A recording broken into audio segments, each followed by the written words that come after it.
Odamlar dunyodagi eng yaxshi 10 daqiqalik film unvonini olgan filmni tomosha qilish uchun kinoteatrga yig'ilishdi.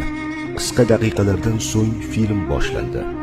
Ekranda uyning shiftidan boshqa hech nima ko'rinmadi. 4-daqiqada ham shu ahvol.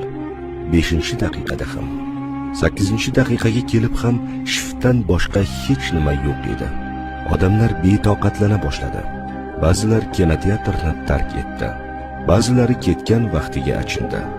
9-daqiqada ekranda avtohalokat sabab bir umr to'shakka mixlanib, falaj bo'lib qolgan bola va uning yotog'i ko'rindi. Keyin esa ekranda mana bu yozuv aks etdi. Bu bolakay yana necha yillarni shu zaylda davom ettiradi. Siz esa 8 daqiqa chidolmadingiz. Haydovchilar, sizdan iltimos, hech yo'q mana shu bolaning haqqi hurmati, yo'l harakati qoidalariga rioya qiling.